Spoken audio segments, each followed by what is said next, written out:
ভালো লাগার টানে। কবি দেবব্রত সাহা। বৃষ্টি কিছুতেই থামছে না, মুষলধারে পড়েই চলেছে। তার সাথে বজ্র আর বিদ্যুতের চমক। অলোক বসেই আছে জানালায়। সে সুমনাকে পড়াতে যায়, ইংলিশে অনার্স। অলোক ঘড়ি দেখে, রাত্রি প্রায় 10টা। সুমনা বলে, স্যার বাড়িতে ফোন করে দিন, এখানে খেয়ে শুয়ে পড়ুন। না সুমনা, বাড়িতে মা একা আছেন, বাড়ি ফিরতেই হবে। সুমনা আর কিছু বলে না। সুমনার মা একবার এসে বলেন, অলোক অনেকক্ষণ তো খেয়েছো, খেয়ে নেবে চলো, এর মধ্যে বৃষ্টি ঠিক ছেড়ে যাবে। না মাসিমা, বাড়িতে মা বসে থাকবেন, আমায় না খাইয়ে খান না। বলতে বলতেই বৃষ্টি একটু থেমে যায়। অলোক ছাতা নিয়ে বেরিয়ে পড়ে বাড়ির উদ্দেশ্যে।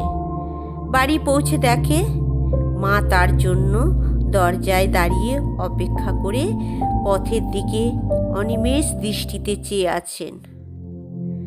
খুব ভাবনা হচ্ছিল রে অলোক। হ্যাঁ মা, ভাবনা তো হবেই, দেখো না বৃষ্টিটা যেন ছাড়তেই চায় না। হ্যাঁ রে বাবা, সব ভিজে গেছে তোর, বল ভিজে জামা প্যান্ট ছেড়ে আগে খাবি চল, রাত হলো। আহারে কত তোর খিদে পেয়েছে। না মা, সুমনার বাড়িতে চা বিস্কুট খেয়েছি, রাতেও খেয়ে যেতে বলছিল। তা খেলি না কেন? বারে, তোমায় ফেলে কি খাওয়া যায়? পাগল ছেলে আমার একটা। অলোক খেয়ে শুতে যাবে, অমনি সুমনার ফোন এলো। হ্যালো স্যার, ঠিকমতো বাড়ি পৌঁছেছেন তো? হ্যাঁ সুমনা, কোনো অসুবিধা হয়নি, পৌঁছে গেছি। বেশ, খেলেন? হ্যাঁ এই খেলাম, শোবো এবার।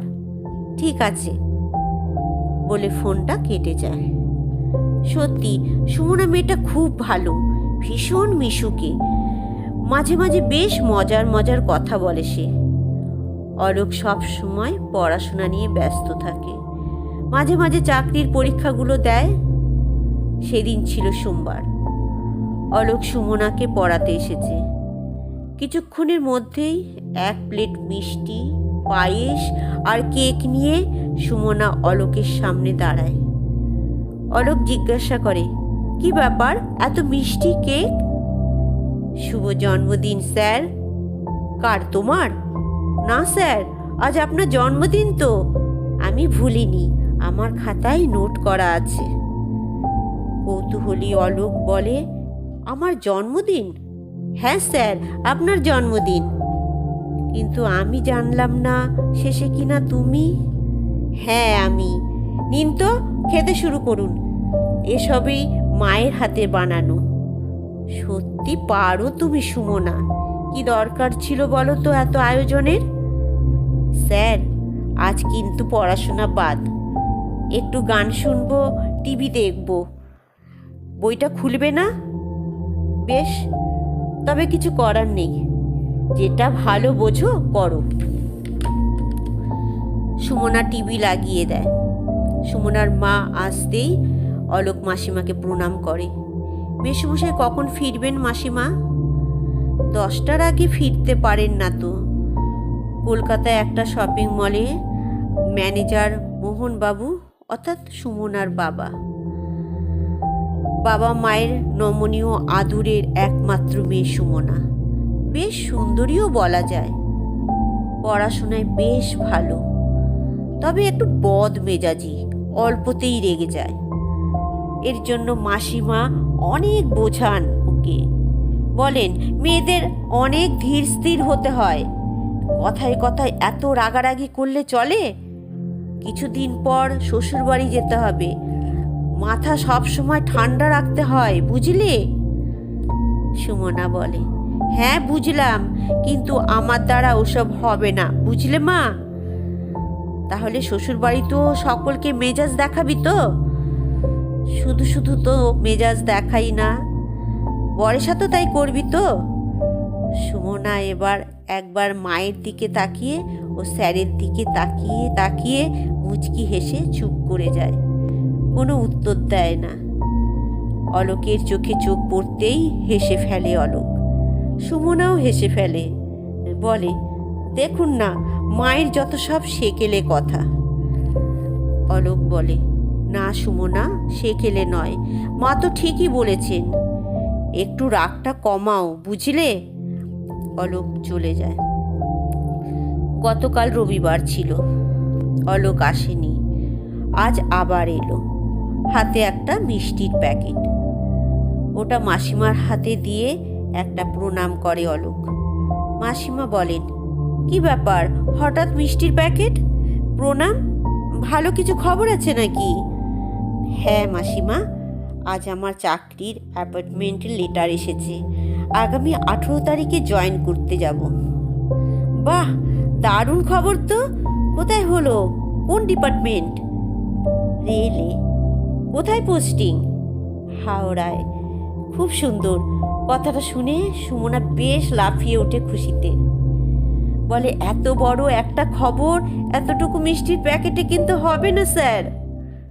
জানি সুমনা, আজ এটুকুতেই থাক, পরে একদিন বড় করে জমিয়ে খাওয়া দাওয়া হবে, ঠিক আছে?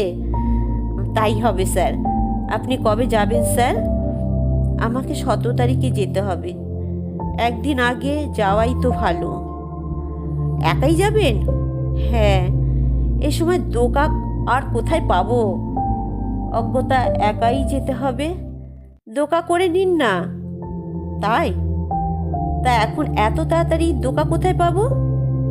সুমনা বেশ খুশিতে বলে, আছে স্যার, আপনি হ্যাঁ করলেই হবে, বলে আর চোখে তাকিয়ে থাকে উত্তরের আশায়। অলোক সুমনার চোখের ভাষা বুঝে বলে, জানি তো। ঠিক আছে, এবার একাই যাই, পরের বার দেখব, সে যদি যেতে চায় অবশ্যই নিয়ে যাব। মিষ্টি হাসে সুমনা। আজ তাহলে চলি সুমনা। না, আর একটু বসুন না। আবার কিছু খাওয়াবে নাকি শুনি?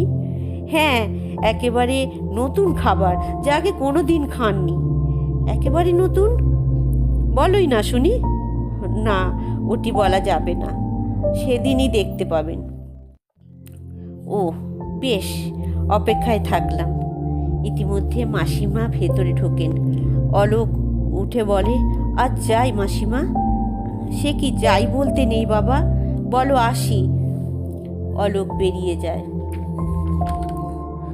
আজ 17 তারিখ। সুমনার মনটা ভালো নেই। আজ অলোক চলে যাবে, সন্ধেটা একাই কাটবে। ভোরে ঘুম ভেঙে গেছে সুমনার। মোবাইল খুলে একটা মেসেজ দেখতে পায় সুমনা। জীবনে প্রথমবার মেসেজ পাঠিয়েছে অলোক। একান্ত সুমনা, আমি চলে যাচ্ছি কাজের তাগিদে কলকাতায়। তুমি ভালো থেকো, শুধু আমার জন্য। জানো, আমি তোমায় ভীষণ ভালোবাসি। তুমিও কি চাও আমি জানি। আমার উপর ভরসা রেখো, তোমার আশা পূর্ণ হবেই। চাকরিতে জয়েন করি, ফিরে মাকে বলে একটা ব্যবস্থা করব। আমরা তো একে অপরকে ভালোবাসি, তাই না? আজ কথা দিলাম, সারা জীবন আমরা এক হয়েই থাকব। আবারও বলছি, ভালো থেকো, মন খারাপ করো না। খুব তাড়াতাড়ি ফিরব। মাসিমাকে বলো আমার কথা। তোমারই আমি। সুমনা বার কয়েক মেসেজটি পড়ে, বারবার চুমু খায়, ফোনটা বুকের মধ্যে চেপে ধরে। মেসেজটা দেখে যেন তার আশ মেটে না। বারবার দেখে আর চোখগুলো জলে ভরে ওঠে।